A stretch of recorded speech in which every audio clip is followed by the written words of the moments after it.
Welcome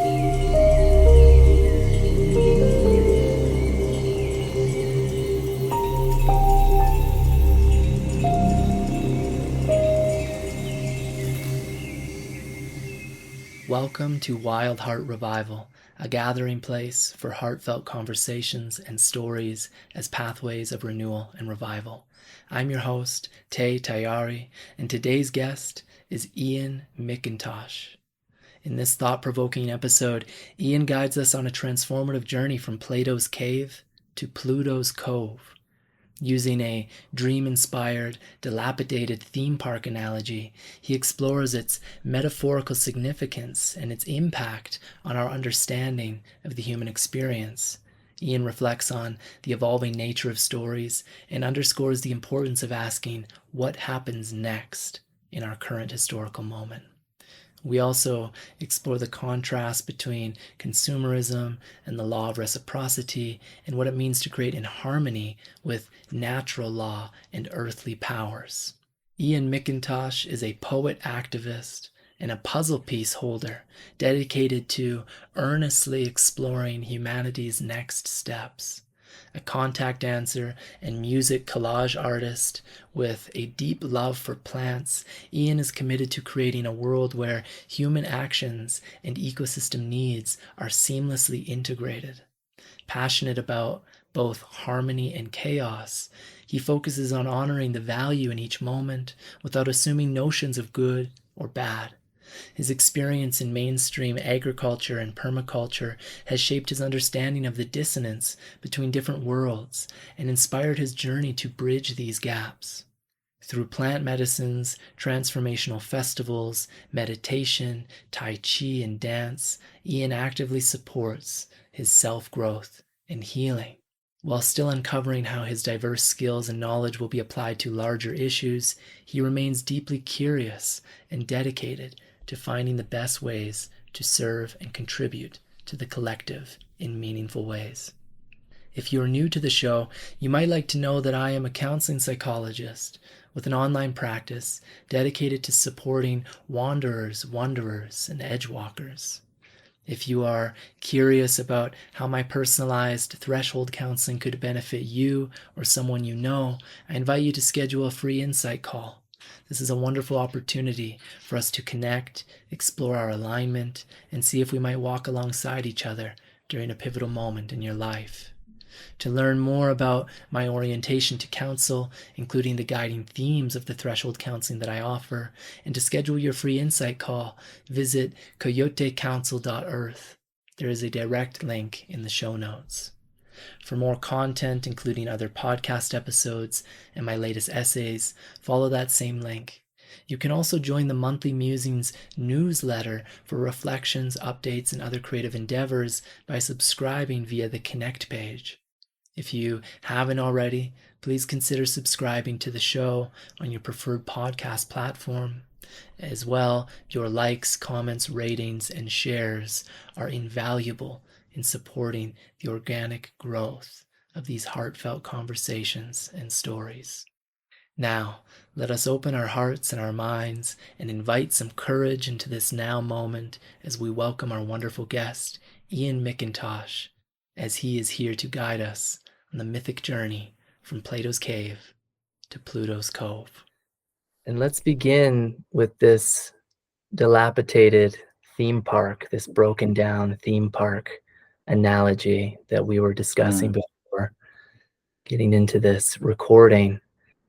And we'll let it branch out into these other concepts that you've been linking it to, Plato's Cave and Pluto's Cove. But let's just start with that theme, that broken down theme park as an analogy, and see what kinds of weeds might be growing up through the cracks of that, if we will. Yeah, it's the inception came from a dream where I woke up in that, what I later called the dilapidated theme park, and it was kind of this like almost like horror scene movie space where I kind of woke up in that dream, and I was walking around this theme park. There were popcorn machines breaking down, um, burning popcorn. People were still lining up for the popcorn. They were still lining up for roller coasters that were breaking down continuously. And I got to this point where I just sort of had it with the I think there's like for a few personal moments of like experiencing something in the theme park that was so janky and creating so much like anxiety and animosity that I just decided to like jump over this like fence, so to speak. And then it turned into this like different sort of like three-dimensional or view from above, where I was on a boat kind of leaving this like theme park space, and there was these lizard men shooting at me with lasers on boats, and they were chasing me as I was speeding away. And the theme park, which I later kind of like named it and felt into it, speaks to me very much of like the world that we live in right now, and the kind of like people just being okay with sort of like a broken down um, world where a lot of the things don't work, and we're kind of okay with it, and we just keep on becoming a little bit more asleep the more we are okay with it. You know, it's this like churning of acceptance of the deleterious environment we live in. And so the only way to that people find to sort of come alive is to sort of try to stay awake in that space, and remember that we can actually change and make the difference in this theme park, and make it something that isn't so uh, tumultuous and anxiety ridden and uh, full of adversity and pain, and kind of just more cycles of hurt just becoming consistent, rather than like working on the popcorn machine and fixing that problem and picking up the garbage and taking out the garbage and all these like things that are these systems that are broken down in the theme park. You know, if the more we change them, you know, the be the change you want to see in the world idea, the more like other people start to see that, and hopefully try to change the theme park, even if they don't have the opportunity of leaving it and seeing how much better it can be from sort of that outside perspective. So Mm-hmm. mhm. Yeah, I have some incredible visuals coming through me as you're describing it. But the thing that strikes me about this is that the theme park is this like kind of at some point maybe was like the pinnacle of entertainment in a way, Mm, and that it was so transient and fake, if you will. mm, They would literally come into a parking lot, set up this machinery for a week, and then 2 weeks later, there'd be no trace of it, you know? This very mhm, mhm, temporary, totally human, kind of contained-ish contraption machine mm, device that you go in to be entertained, and all the shiny lights and the things and mm, whatever else that's attracting you and engaging your dopaminergic system and making you want more, the sugar that's there, mm, right? This and to imagine it in this broken down state, and yet people are still attached to it, still trying to soak up some kind of entertainment, even though mm, it's so clear that it's done for. Um, but which is this kind of sad thing, But it makes me think too, like I said at the beginning, that there's cracks there.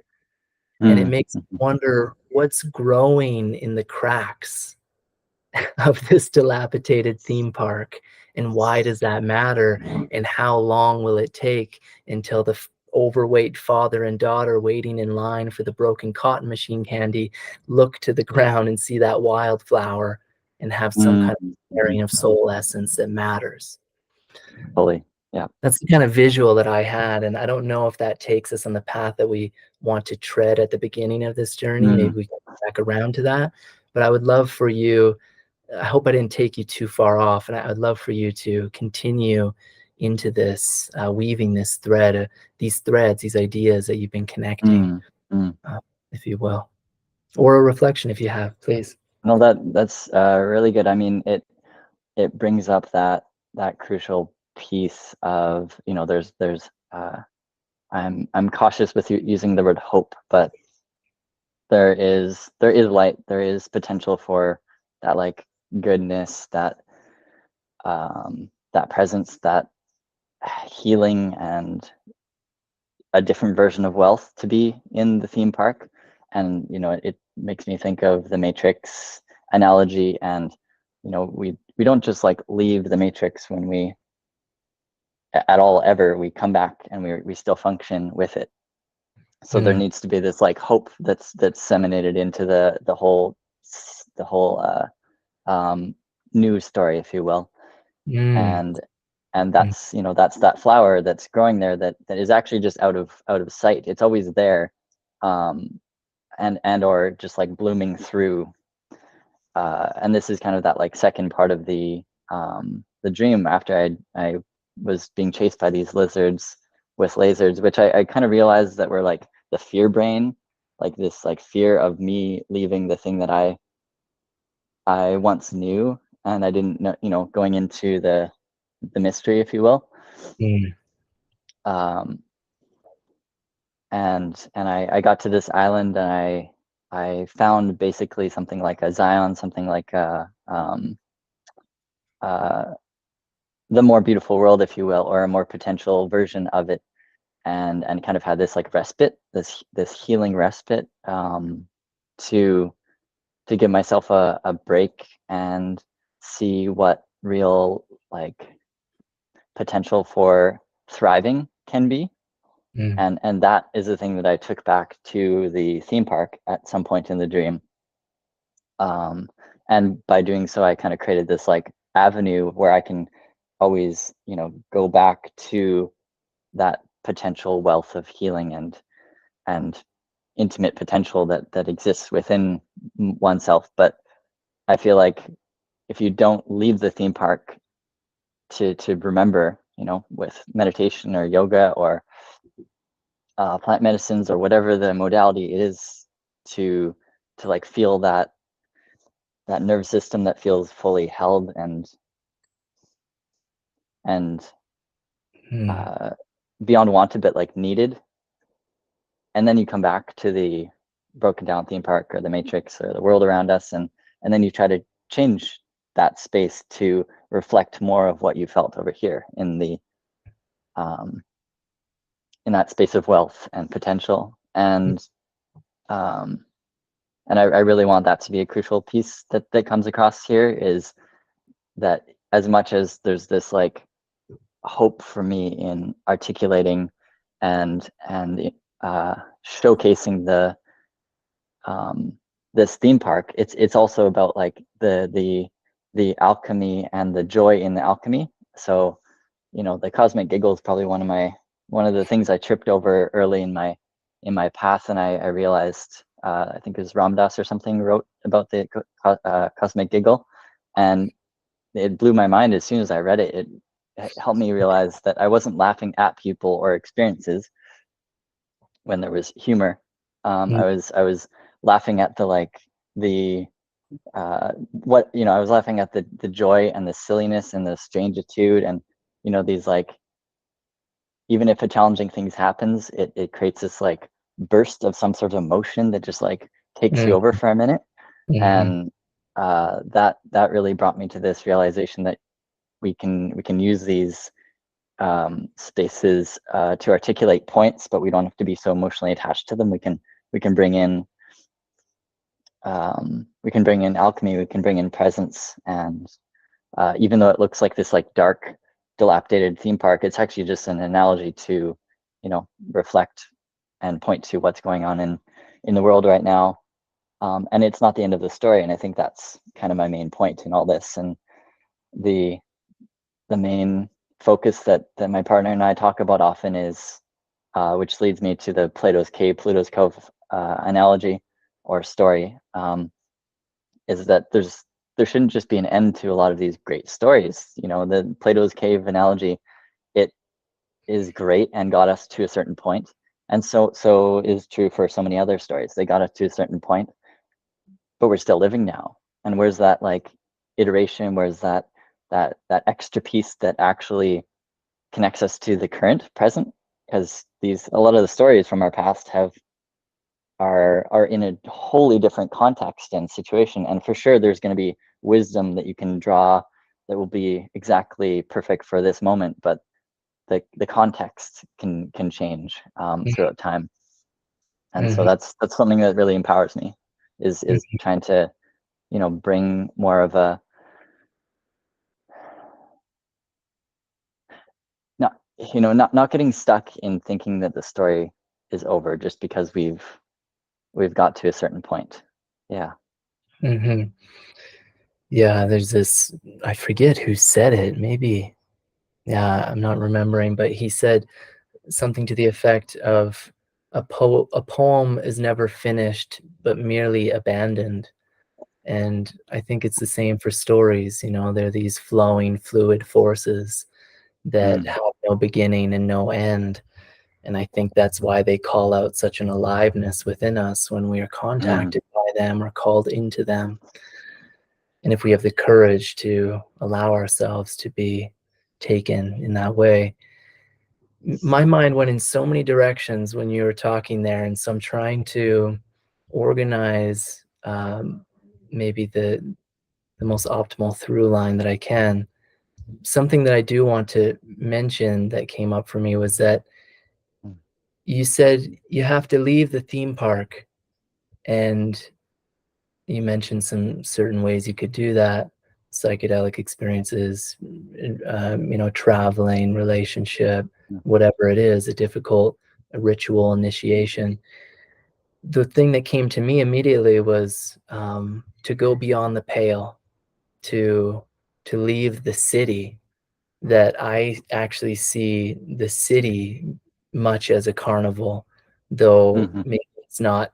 The whole city, of course, isn't focused on entertainment. It's certainly built on the shaky stilts of that in many mhm, ways, So to leave the city, go beyond the pale, reach your heart and your body and your soul and your mind into a mm, wild space, that seems to be one of the more effective ways for me, and I think for most people, um, to leave the theme park and um, have our sensorial capacities reawakened, revitalized, renewed.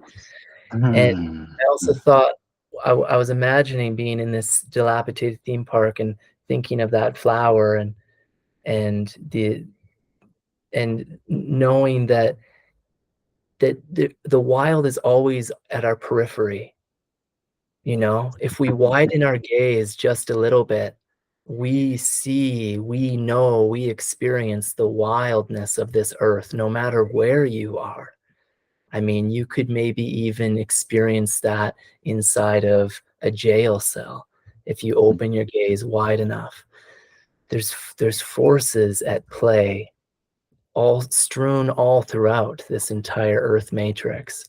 mhm, That matters.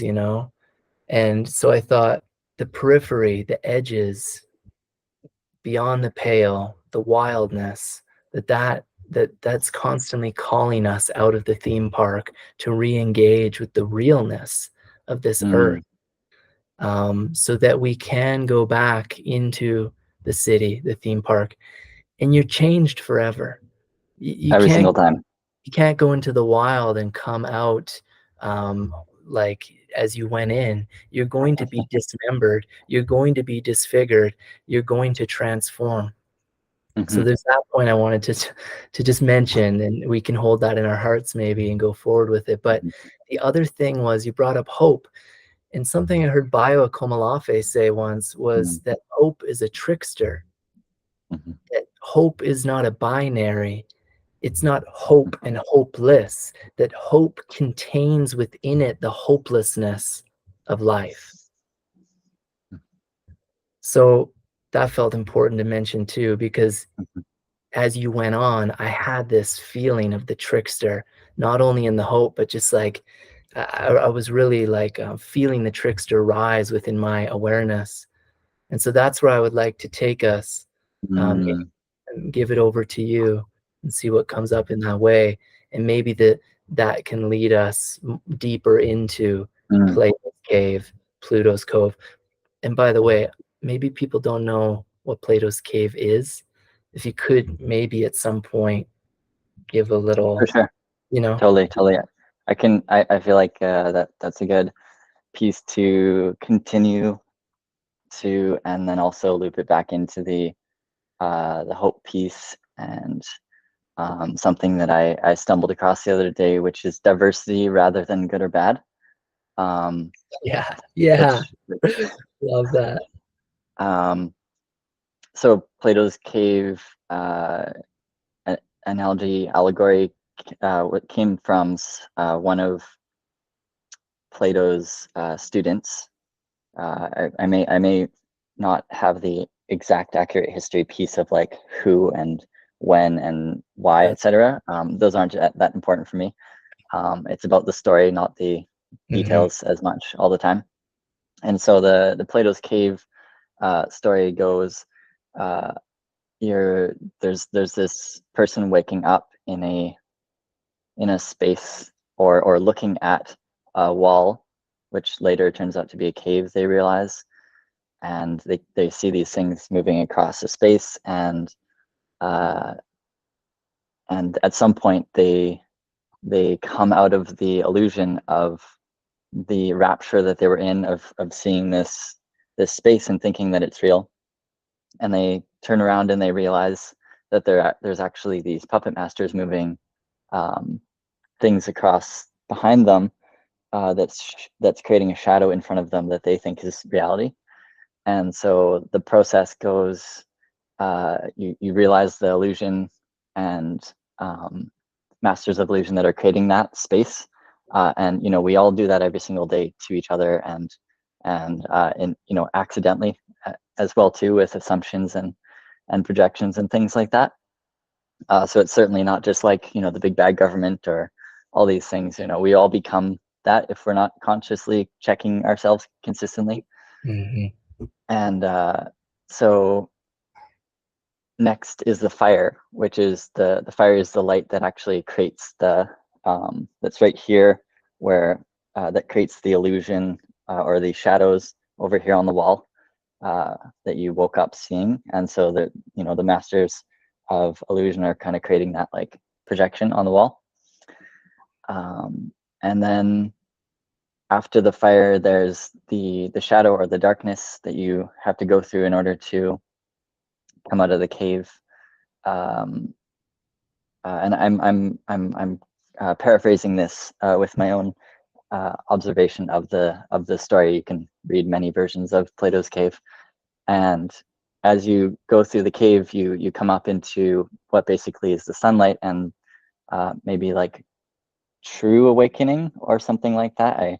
I'm I'm cautious with the word truth often too, because there's a process here, because even beyond that like light, once you left the cave, there's still like spirit space. There's still another more phases, and also to which brings me to the Pluto's Cove piece at the end of Plato's cave story. So it's this like atmosphere where you come out of the cave, realize these things, look into the fire, um, see your own fire, see your own light, and then go into the darkness. Dark night of the soul, or these different phases we go through, come up into the light.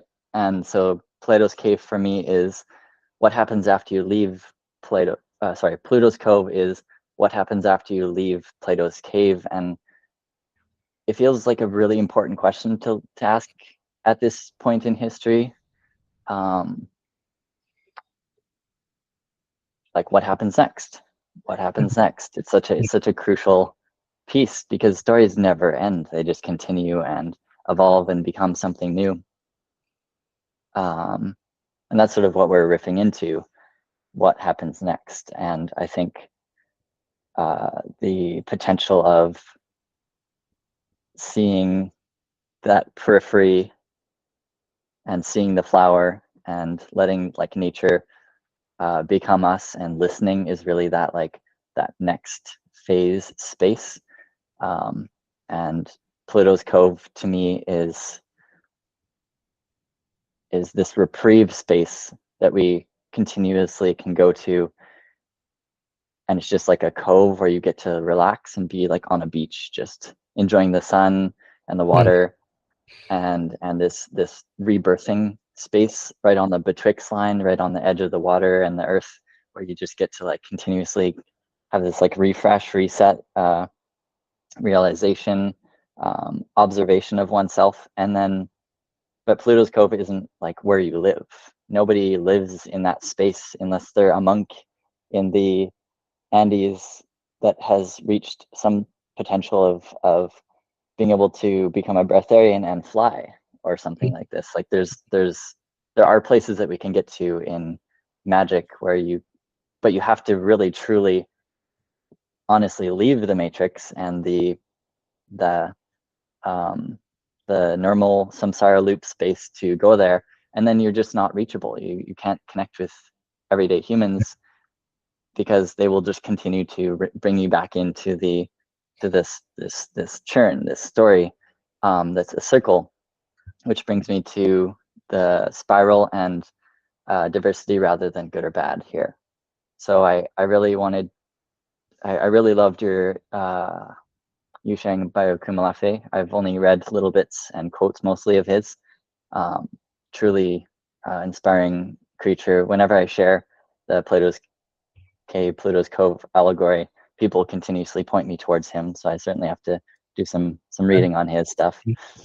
His Um, so you know his book, it's titled These Wilds Beyond Our Fences, Letters to My Daughter on Humanity's Search for Home. Um, mm, it's I just read it like a month or so ago, and one of the most potent books I've read. Yeah. mm, mm. Mhm. So That's so aligned, so mhm, aligned. Just we were mhm. just speaking to it, I feel, in some ways. I want to say one thing before we continue. Please, This yeah. was I'm imagining Plato's cave to be this very sensory deprived place, but Mm, not like a sensory deprivation tank where you're alone in mhm, the amniotic foreverness of of what sensory deprivation can be. mhm, But you're there being manipulated unbeknownst to you, mhm, and the realization of the lie, the manipulation, leads you to begin to awaken your senses, mm, first by recognizing that, like by seeing clearly, seeing through the illusion, coming out of the cave eventually, seeing the realness of light and reality. mm, And I just have this sense that coming out of a cave, if you've been there for who knows how long, deprived of your senses, that it would be this sensory overload in the mm, most blissful and ecstatic, perfectly overwhelming way. The smells mhm, of pine needles and moss and earth, and the feeling of wind on your flesh and the sun on your flesh, and right, the taste in the air, mhm, um, mhm, and that also too, and so it would be this sensory awakening, which mhm, is would and then also then going to the cove in the midst of that awakening to the senses, and being between and betwixt the sea and the land, like you're saying, and being in that aliveness, that dynamic ebbing and flowing of life and death, is just the most perfect way to enfold that process, or to hold that mm, process of mm, sensory awakening. But something else that I thought too was, when you come out of that cave, you're still going to have a shadow following you around, because the sun casts shadows too, right? And it's fully, not yeah, like you're yeah, abandoning the cave and everything that it did to you, or that you let it mhm, in, the way that it changed you while being in there. So totally, yeah. yeah. This is so crucial that you come to this. This will be that's the next piece, and what um why the diversity rather than good or bad is the crucial thing. So a few pieces actually just like kind of landed as you were sharing of previous conversations, even just today, kind of like bookmarks that I left for myself to weave back into this conversation. And it there's the loop and 3D over 5D and all these like different higher or lower dimensional spaces that people talk about. Mm. Again, it can go to that like good or bad. You know, people can really like see, oh, that person hasn't grown, so I'm gonna like push them away, which is actually just a part of you anyway, and they have parts of you to integrate. So it's really it's good to be cautious in these realms of awakening, because you can get trapped basically back in the cave over and over again. And the way I sort of came to this head, because it was such a crucial query, like what happens when you exit. A lot of the time, people think that you just have to go back into the cave the way you came, and I Mm. don't think it's so simple. And I think that's actually where the unhealthy samsara happens. I think samsara isn't just a loop; it is a spiral through time rather than a loop through time.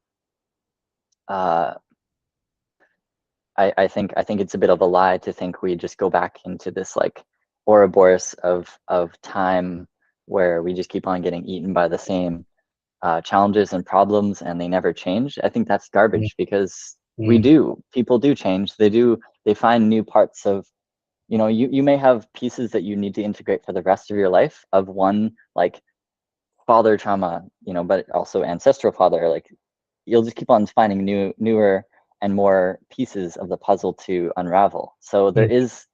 there is a true change, and you don't actually, there's no such thing as actually going into the cave that you left. They are reference points, but I think it's more of this like process of spiraling through the cave, but in this like um, through this forward momentum rather than. And now there's a crucial piece in looking back. You need to see your shadow. You need to honor your ancestors, where you came from, even just the ancestor of you a year ago. Like, Mm. you are ancestor to yourself. Mm. There is a future self and a past self that exists just even like Yeah. 5 seconds ago. There's a past self, right? So there's this like honoring even the ancestor that you are, that you need to keep in constant reciprocal relationship with. And I think the only way you can do that is if you continue to do this spiral, because and you can spiral into the same challenge and problem over and over again throughout time, but you'll continue to uncover newer pieces of it, because I think you shared earlier, we never are the same once we have an experience. It's always, once you go into nature, you're bringing back parts of that with you. You're changed. Every conversation you have, you're a different person.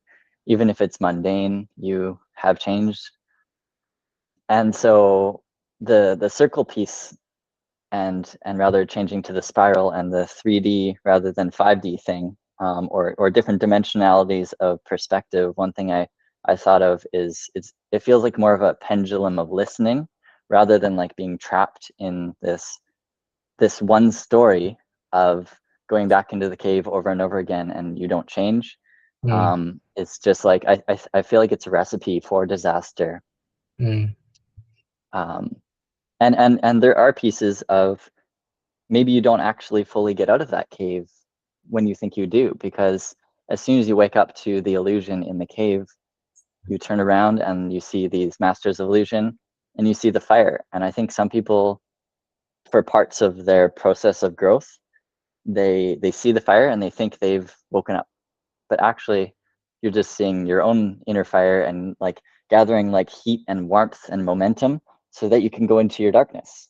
Mm. And then even then, the darkness tunnel space is not the end.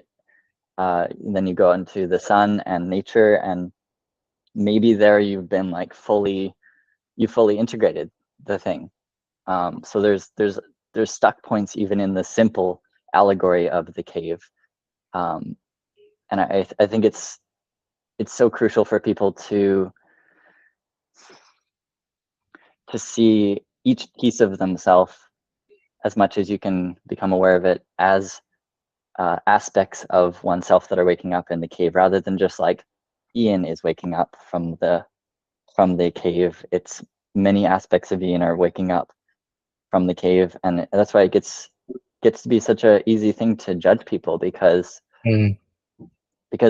you may not see the 50 things they did this morning to awaken different parts of themselves, and they could be showing up with you right now in this way that is a not awoken part of them, and then you just assume that they are not doing work, but you're not them, and you can't have seen their 50 other parts that they've churned, the alchemy that they've done that morning.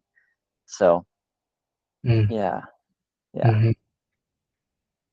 Yeah. Diversity. Mm. Mm-hmm.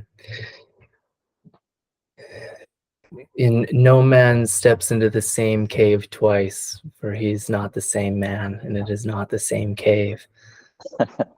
And I, you'll always carry that cave with you.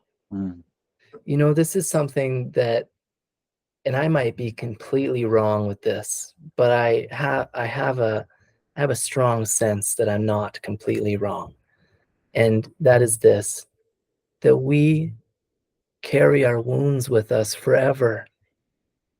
That doesn't mean we need to live from them at all times, or that we need to be burdened by them forever, mm, but they're in us. We're formed and shaped by those flows and forces, and that's actually, that's maybe how it is supposed to be, that by going through those difficult experiences, whenever it happens during our developmental years or even as an adult, that we we are, that shaping and that forming is essential for us to learn who we're here to become.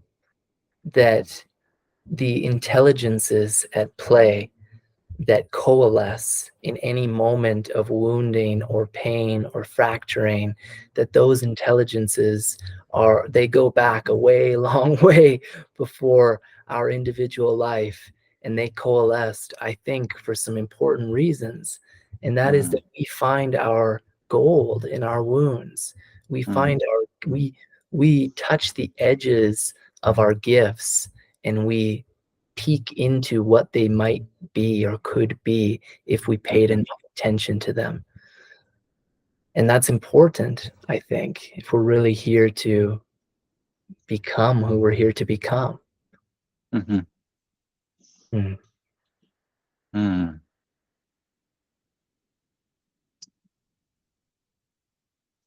It brings up curiosity of diversity of perspective, Mm. rather than like I know, or I think I know. Um, Mm. there's more, there's more to the puzzle than meets the eye. You know that there's lines of gold probably running, coursing through me in every single day that I'm missing out on, just by Mm. not being present or distracted or whatever the thing is. Um, yeah, yeah. I think that's a very crucial piece of the puzzle to weave in, because it leaves spaciousness for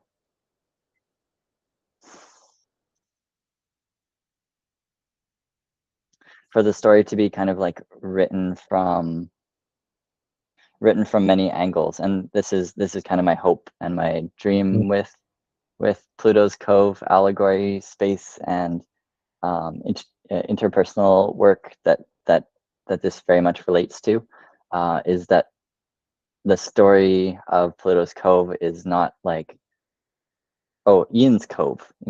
There's no such thing as like, I know that they use Plato's cave back in the day to reference him, but I really champion people to write the next chapters themselves, and add to the allegory, add to the way of articulating this, because it's every part of the Cove will look infinitely different for each person based on what they've healed in their life, what they haven't, what they're about to, how alive their imagination is and their experiences in life. So yeah, there we go. That should be back. Yeah, great. Yeah, I don't know what you were saying there when we cut out, but we were kind of at a bit of a transition moment, and we were talking about diversity, and it made me think, if we can go with this thread, Sure. yeah, it made me think, well, to really attend to diversity is to recognize the generativity of Earth, that the amount of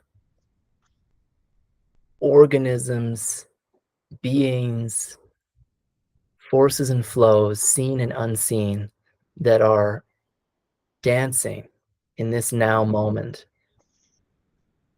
within this earth, this earthly biosphere, that is that is the basis of diversity.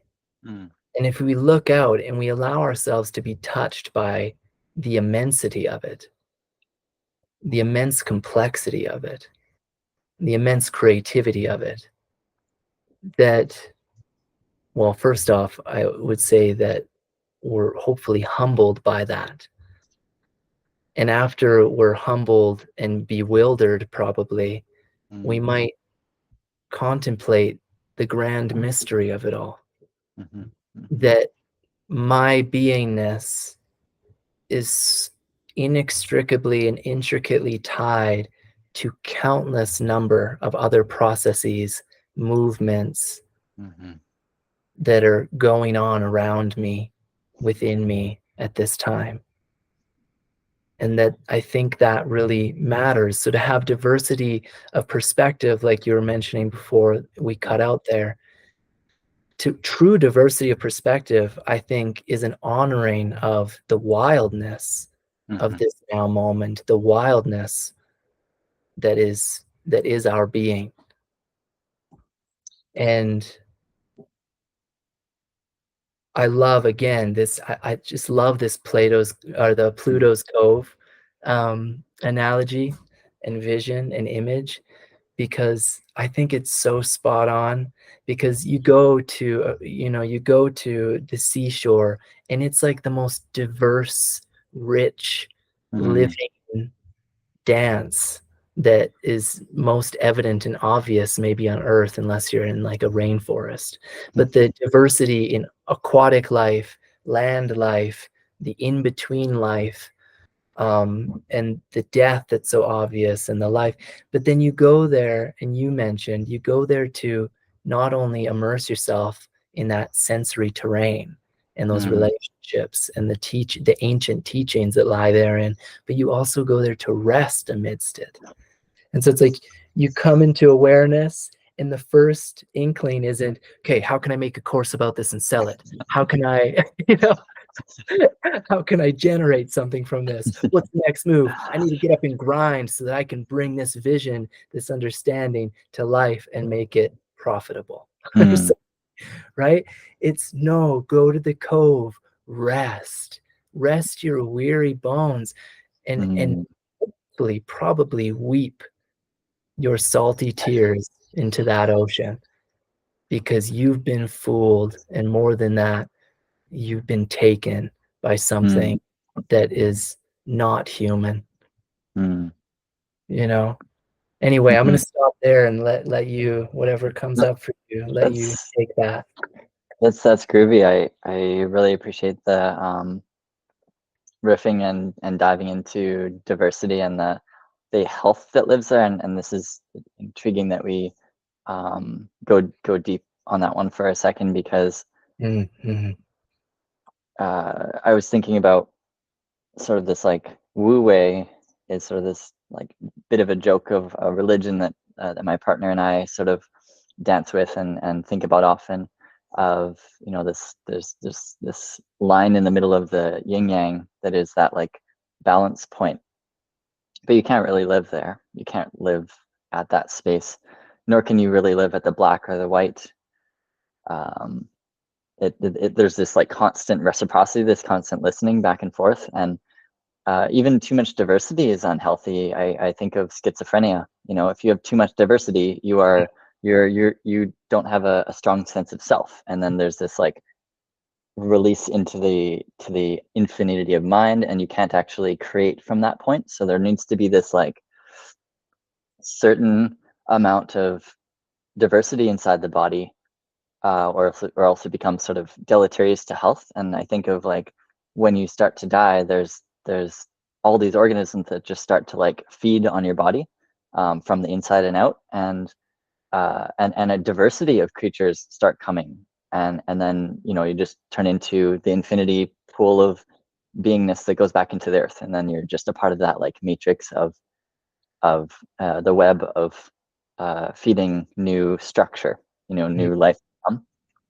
And so there's a crucial dance to that.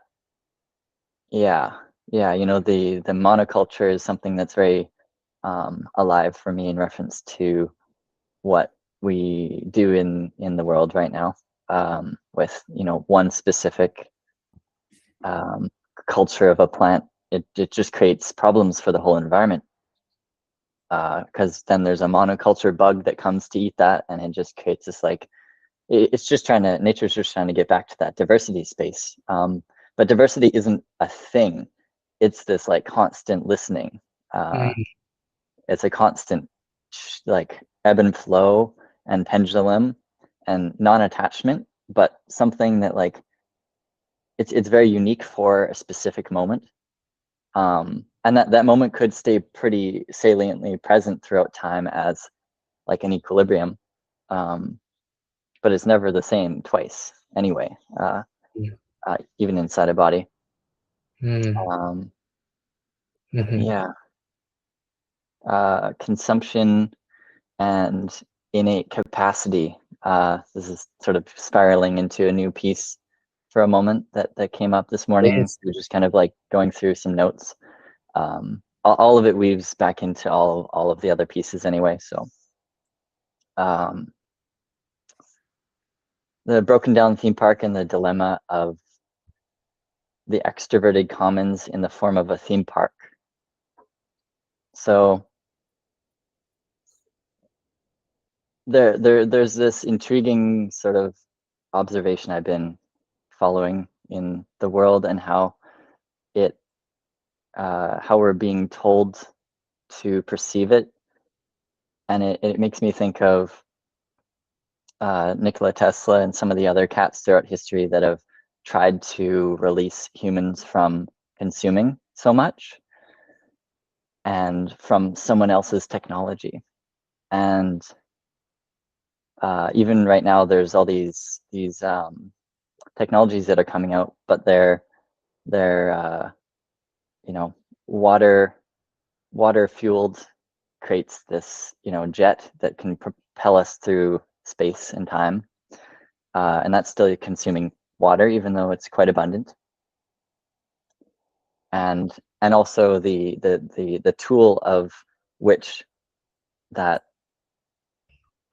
thruster is made of is that of a consumed product from the earth. So there's this bifurcation I've found in the world these days, where there's this common thread of keep them consuming rather than coming back into an innate reciprocity that of capacity that we already have.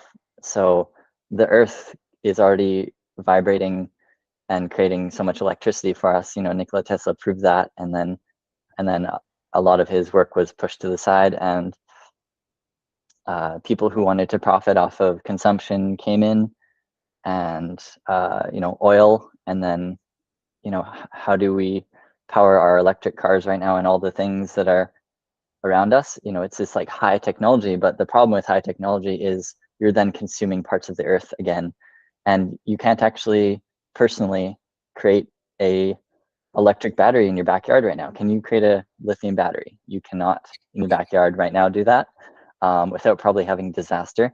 So there's this common problem I've found where people are letting themselves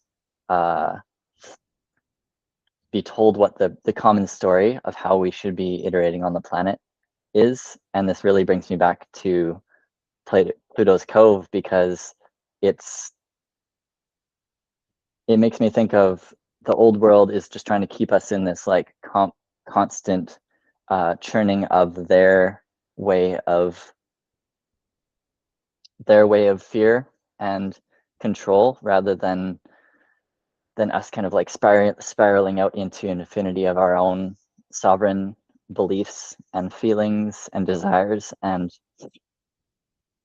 creations. Because Nikola Tesla, I don't know how many, probably over 100 years ago now, created infinite electricity you can grab from the air without NASA 2023 technology. So there's obviously ways beyond high technology and beyond certain consumption patterns that we can tap into. And this is kind of knocking on some sort of high level doors in reference to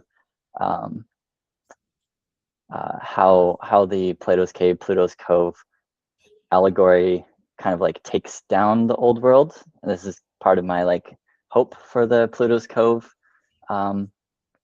stories, for people to come to their own power rather than being governed by other people's power. Mm. Yeah. Mm. Mm-hmm. You made me think of there's this book series I read. I think there's 3 books in the series. I'm forgetting what it's titled, but the gist of it is that there's 2 timelines. One where Homo sapiens lived to be the only human species, and the other timeline was where the Neanderthals were the only humans that lived. And at some point, the Neanderthals create a quantum computer that opens up a split in time and space, and there's a portal, and you could enter into it, and you could cross over into the human Homo sapien timeline and the Homo neanderthalis timeline.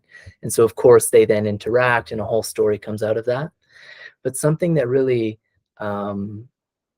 bent my mind in a healthy way when I read that book is he goes into a fair bit of depth talking about how different the societies are, right?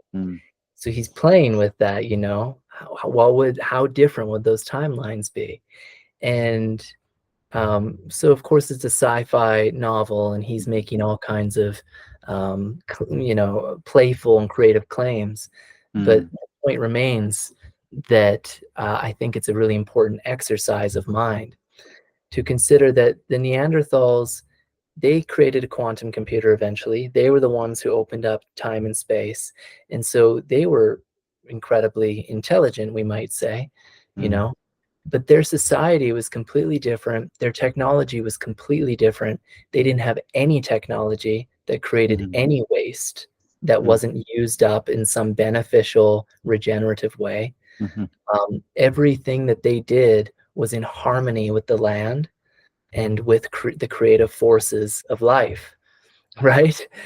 And you made me think of that, because it doesn't, our ways of thinking and the momentum and our modes of being, and the momentum behind it doesn't have to be that way. And I understand why it is in my own way, and sure, I don't understand a lot, but I understand enough. And I'm humbled by that momentum. And it hurts when I allow myself to see it clearly. But I recognize too that we have the capacity, we have the generative and creative capacity within to write a new story, as you're kind of alluding to, Mhm. uh, but also to strike a new path that is in harmony with the flow of things. You Mhm. know, that concept of wu wei, effortless action, it might be Mhm. translated into that there's a way of moving with the flows and forces of this creative, generative earth that can lead us toward pathways of technological advancement that are actually, and not just technology, ideas Mhm. to ideas, ways of being, ways of living, social engagement, so on and so forth, Yep. organization, Yep. that we can flow with the wildness of Earth, and that actually not only is that going to be more sustainable, as some might say, but also more regenerative and more Mhm. generative too. The Earth took a huge gamble on creating us humans, right? And so far, there's been some, I mean, at least some incredible stories to share because of it, and some amazing things that have happened. We can Mm. also see that there's been a lot of downsides to it as well, Mhm. right? If we're being really honest, that this gamble on humanity has played out as being this pretty sketchy thing, Mm. but there's a lot of potential there too. And Fully. for whatever reason, Earth thought that this is worth it. And so having this analogy of Pluto's Cove to and other stories to awaken our Mhm. senses capacities for becoming some kind of holy other that Mhm. is meshed and immersed with the wild intelligences of this earth, that's important and necessary and incredibly difficult. And I'd be curious to hear your perspective on it, as well as maybe I, something that I've been craving through this Mm. conversation is to hear a little bit more, something a little bit more personal from you. Mm. Mhm. What Mhm. leads to this, all of this that we're speaking to. Mm.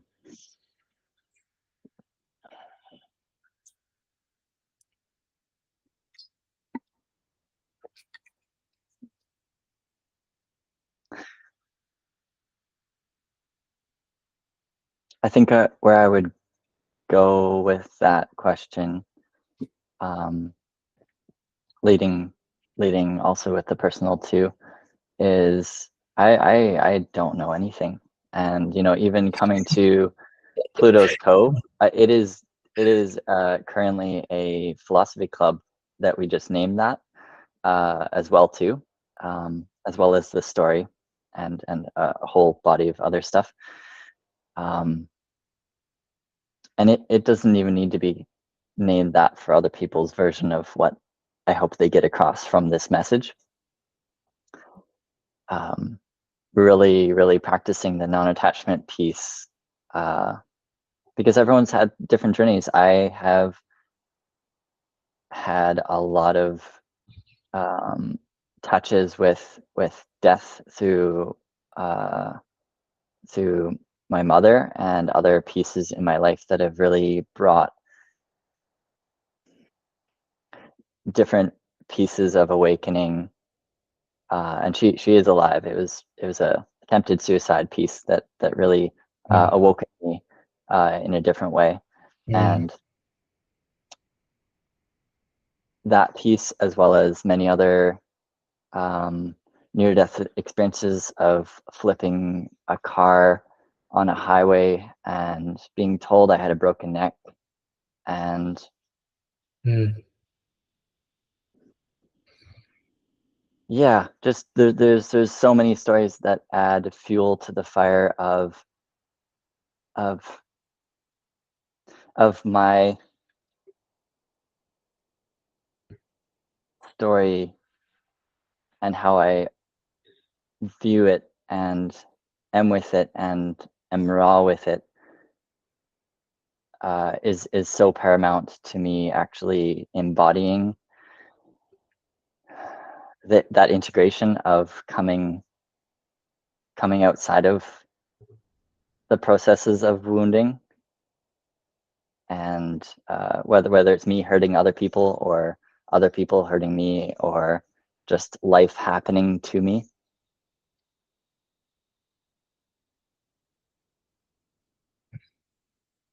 Yeah. the one story that comes up is the flipping the car, and when I was brought to the hospital, they after doing an X-ray said that looks like you have a fracture in your neck might be broken, and just to keep, like, stay comfortable and easy and don't move too much in the next week or so until I came back in.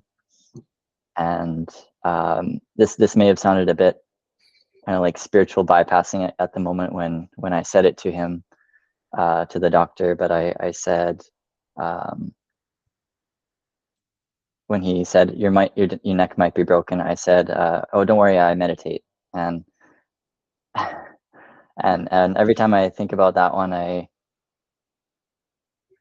this is the really deep, potent meditation phase of my life where I was really going in a deep way and doing Tai Chi and doing a lot of energy work for myself.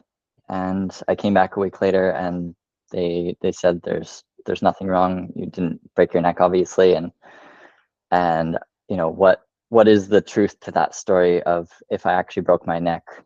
If it was a figment on the X-ray, I don't know what or if I didn't believe his story fully, as maybe I kept my sovereignty in that moment, and didn't let how does the term go? If there's no place for a sword to fit, then it can't land there. Hmm. And maybe I didn't let that wound land for me as he was directing it to be. I could let myself go into all sorts of stories of pain and suffering, um, from my mother and her attempted suicide and how that wounded me, or I can just continue to move forward, never forgetting it, and continuing to live for the wealth of wisdom and healing that came out of the process of healing that piece, and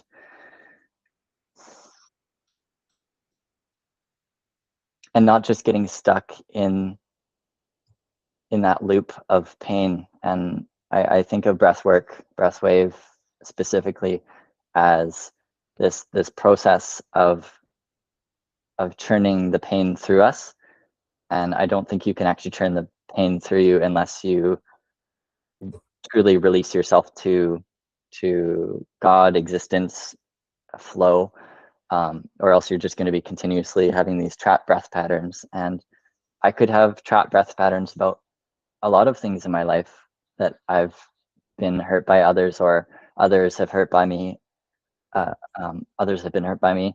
But that brings up that, like, forgiveness. And even if I was the one that was like serving the burnt popcorn, and I knew that I was serving the burnt popcorn, to people, it's about forgiveness, that I was asleep in that moment, and I didn't realize that I had the sovereign power within me to fix that popcorn machine, or like say, hey guys, I'm going to put a sign up, this is burnt popcorn, you shouldn't be eating this.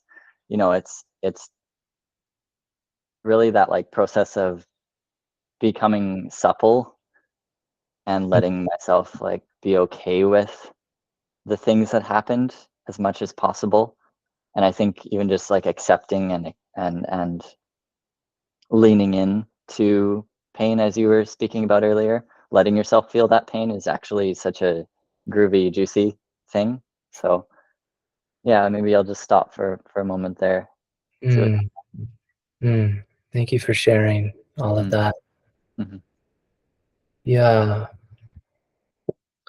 Yeah, the loops that we can get into, and the kind of defensive, um, self-righteous, mm, ego-based survival kind of defense that we can take up in those loops are interesting, because I think that our soul knows when mm, we are asleep, as you said, and if we're playing out a pattern, you know, in a similar way over and over again, the entire time our soul knows and is non-waiting, waiting for us to, sink a little bit deeper into the fabric of the reality of Mm-hmm. what's going on, to blink our eyes open just a little bit.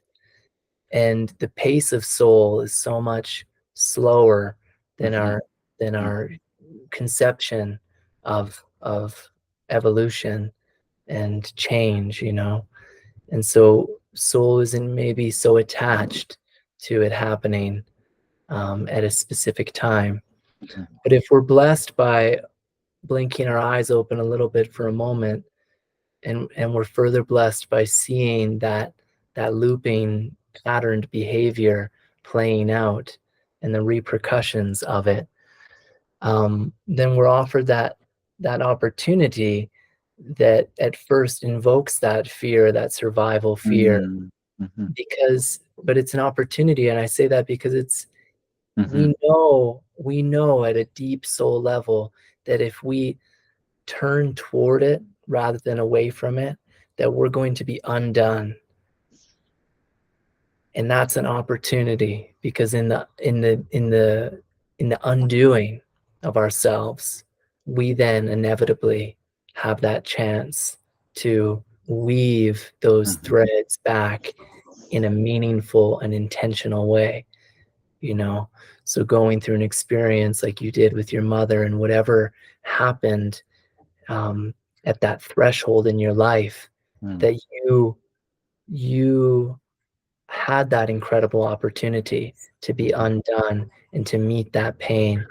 And you, over and over again, I'm sure, had the opportunity to turn toward it and to continuously glean teachings from it. Mm-hmm. Like we were talking about before, I don't know if we're ever fully healed, or if we're just consistently deepening our relationship with the wounds that we have and learning to live a little bit dismembered by it. Mm-hmm. You Mm-hmm. know, that we leave parts of ourselves in that cave, Mm-hmm. parts that we'll probably never get back. Mm-hmm. And that's beautiful, Mm-hmm. Mm-hmm. because maybe that cave needed parts of us for Mm-hmm. its story to play out and to eventually lead towards some kind of liberatory experience, whatever that might be. Mm-hmm. It's bringing up for me. The undoing is actually some term that my partner and I were just speaking about this morning, in sort of like chatting about this. Contact dance is definitely one thing that I really appreciate as a modality for investigating myself and others through that process. And I like what you said about the soul having a different sort of like cadence or pace in its stance of how, its acceptance with our with us as we are. And we just have currently the opportunity, and I really appreciate that word shift from others. There's other ways to articulate that, but opportunity creates this like infinite potential, kind of palms open opportunity situation. And the the undoing is just such a apt way of speaking to that process of healing, and but letting it happen in its own time, but still having, again, this um, effortless action piece. There's still an action being moved forward, but it's just so seemingly easy and simple. And that part of ourselves that stay in the cave still, it again brings me to the other parts of the other people beside us. In the Mm. awakening process, you have your mother and your father and all these people you care about that are in the cave. And I know that a lot of people will connect with this one, that when you awaken out of different parts of illusion, there's this feeling like you should go back in the cave and try to help them see what you've seen. I know everyone who has any sort of awakening moment does that, in sort of this like rushed process of expecting them to awaken the same way you have, or whatever it is. And you could actually support them on their undoing process. And it's going to happen at a different pace, in a different way. They're going to have their own stories, etc. And at certain parts of it, you're going to have to let go of parts of them to just do their own journey of that undoing. Yeah, I really, really like that piece. Mm, Coming back to other people and trying to not push them to grow, which I've certainly done.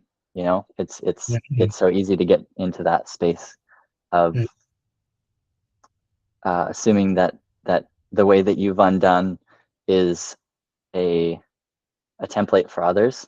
And again, bringing me back to the Pluto's Cove piece, I don't know. This is all just like a framework that I hope can support some people, because it has some archetypes that I imagine has pillars and archetypes that can land with a lot of other people, to come out of the cave continuously. So mm, mm, mhm. mhm. Francis Weller shares this amazing story of when he was in, I think, graduate school, learning to become a psychotherapist over in the UK, I think. Mm, And he had this professor that called him into his office for a meeting.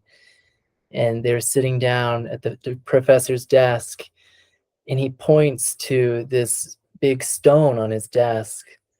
And he says, "You see this stone?" Francis goes, "Yeah, I see the stone." He says, "This stone represents the soul's pace, mm, that this stone is in resonance with the pace of the soul." He said, "You see this clock right here?" Francis goes, "Yeah, I see the clock." He says, "The soul hates this thing." And mm, the reason why, I mean, that's just such a vitally important understanding mm, to let settle into one's um, orientation to themselves and to life. mm, But of course, as a budding psychotherapist, how important that is, and this is what you're speaking to too. And of course, I'm a counseling psychologist. I went and did the grad school and all of that, and I have my own practice. And that story struck such a chord for me because mm, it's still fairly fresh into my practice and into this art that can be called counsel. And it's essential because if I come to a client and I come to a session and I have any kind of gripping or overt like directionality for them to um, you know grow how I imagine they might grow, and that I don't respect the pace of their soul, mm, that I am mhm, doing them a disservice. mhm, Now, there's an important thing here, because it's not that I don't show up and really try to facilitate a digging deep and a soaring high and a more of an elegant dance at the edges in the middle of things with these mhm, people in these clients' lives. That there is an accompaniment, right? Bio Komalafe has this incredible term, radical accompaniment. There's this mhm, radical accompaniment, and what does that mean? Well, Bio relates it to this story of this trickster god and I'm forgetting the name of the god, but the god goes across the sea with the African people who have been captured as slaves. mm, God had the power to free them, but rather than free them, it goes across the sea with them. Radical accompaniment. mm, And that's what I think it means to be with people where they're at. It's not that that God didn't also get whipped and maimed and mhm, mhm, knows what else by going across the sea with them, right? But that there is this respect for whatever reason, that that's part of the story that needed to play out at that time, and that there's a reverence for the mhm, things underneath the fast orientation that we habitually have. Does mm, that make sense? mhm, mhm. Kind of got I jumped a bit there in my ideas, but No, no, I'll it brings me to Chronos and Kairos. No, it's not I, I wouldn't imagine the soul hates Chronos or Kairos Yeah, I think that's a bit of specifically. a joke, right? No, no, for sure, for sure. But I think there's this like uh, this just similar, coming back to the good bad diversity Mm, piece. There needs mm, to be a, in your practice as you're accompanying people. Not only are you relinquishing yourself to their journey, but they're relinquishing themselves mm, to be with you, mhm, and to unsheath their swords and knives of like guardedness, and drop their shields. There's this reciprocity of Kronos and Kairos kind of like coming into this uh, like love ship, where there's like a continuous reciprocity, where you have to have structure and time to mm, to get through that session with them. mhm, um, but then there's Kairos that's like, hey, not too fast. mm, And sometimes even in that like Chronos time of whatever hour session you might have with somebody, there could be more than an hour's worth of healing or movement on that journey that they are on, beyond that 1 hour. And really right. brings me back to Yeah. psychedelic journey, and how Mm, many hours years of healing can happen just from sitting for a few hours with whatever medicine you're bringing to the surface there. So mhm. yeah. Yeah, yeah, really great point.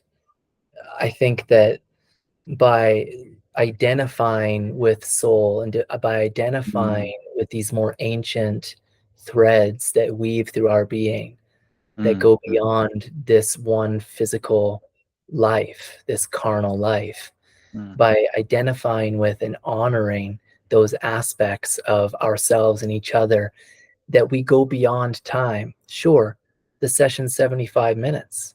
mhm, Absolutely. And sometimes it feels exactly like that. But as you're mentioning, sometimes it doesn't. And those times when it doesn't, what is that? I mm, think that there's some kind of sharing of soul essence that's really important there, that can only come from a reverence and a respect. And that's where you start to dip into this, I dare say it, this kind of quantum healing. mhm, mhm. And just to use that to point toward this understanding that when you Fully. go when you go beyond the carnal, merely physical, time-bound self, and you recognize a deeper weave in that fabric, that you're connecting to the timeless, and whatever kinds of powers and stories Mhm, and mythic forces might reside therein. And so then connecting that into the moment can facilitate these incredibly healing experiences, realizations, mhm. insights, understandings, the awakening of stories to carry that will then facilitate change. Yeah, Yeah. presence bringing in a different way to perceive time. I think of I really dislike it extremely. This one, the Rome was not built in a day, which I'm sure, especially probably our parents have said many times, maybe in our rush or haste.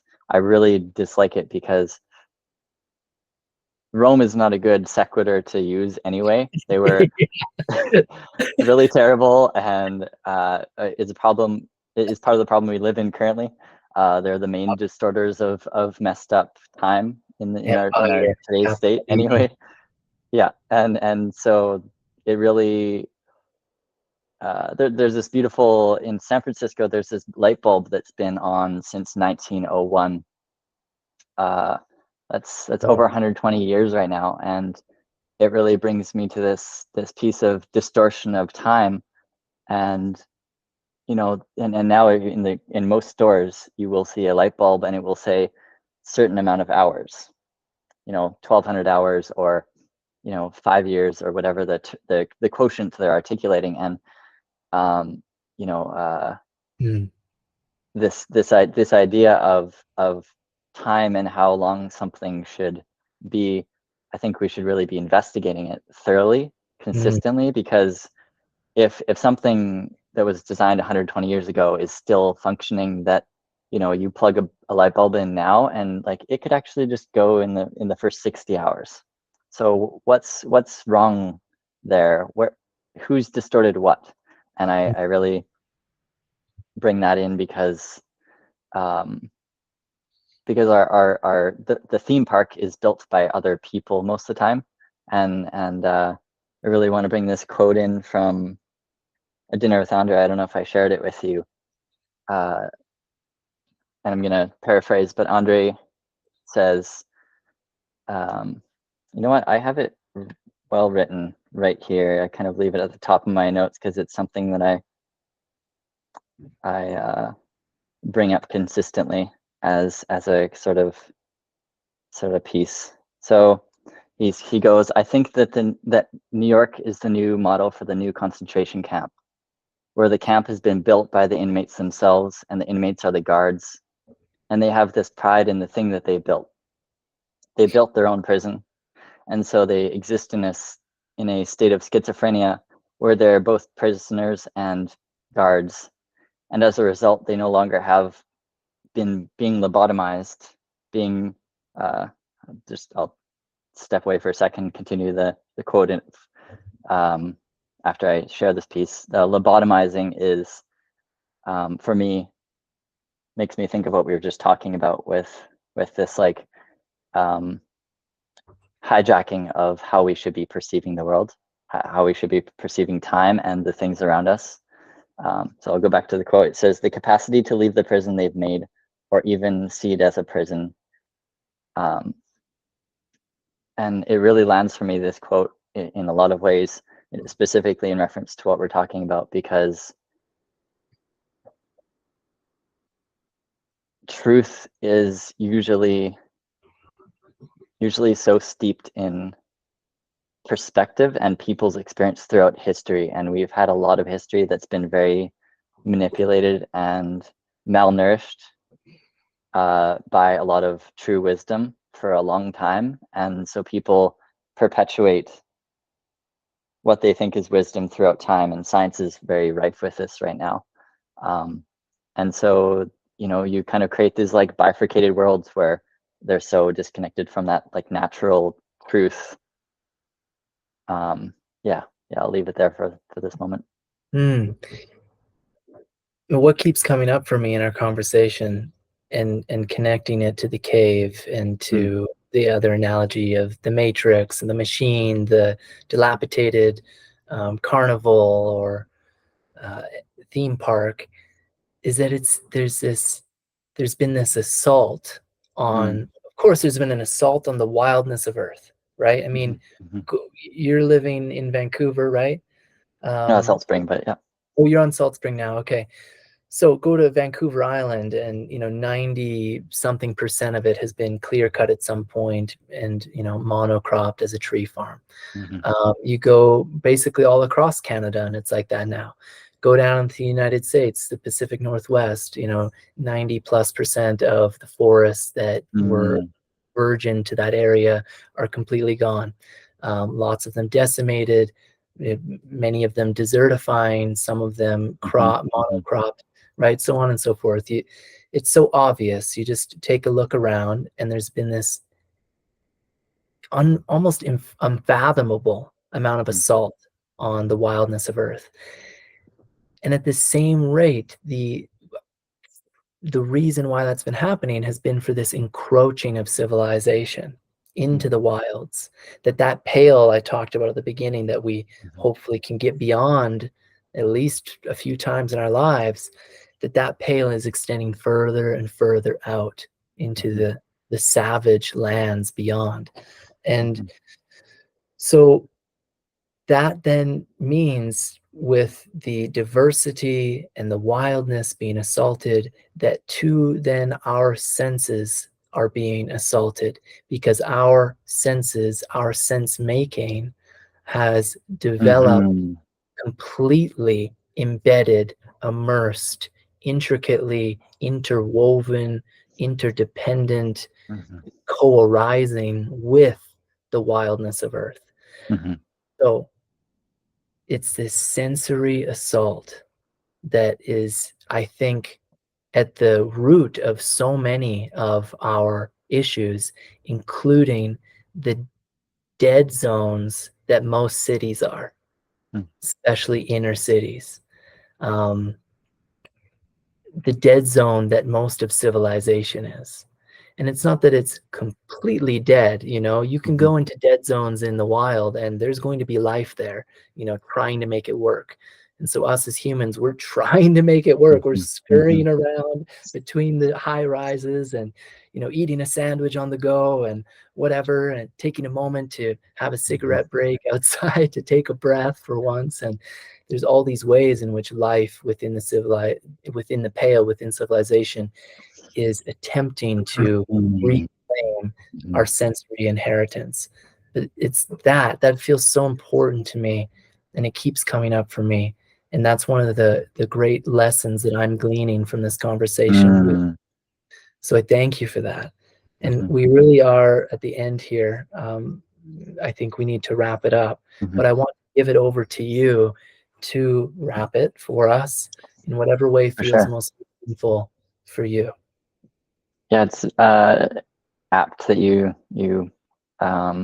bring the bow to a tie here, because I was just thinking about the greatest takeaway that I hope and wish for people to take away from aspects of this next story, or a version of a next story of what happens after you leave the cave. Um, and it's actually really simple. It's sovereignty. It's innate capacity. Um, and uh, it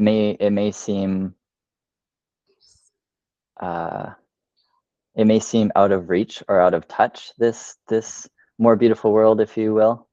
Um, but as much effort and energy as has been put into encroaching on our wild integrated sensorial selves, I think in seconds we can flip that switch and change. And I think even just conversations like this is, examples of, no matter how hard uh, um, aspects of the unconscious self in people try, consciousness, nature, wealth, healing comes and just like turns it on its head instantly as soon as we bring presence and attention to the process, and as soon as we wake up and remember to rest, remember to let our nervous systems rest on that beach, because next time you go into the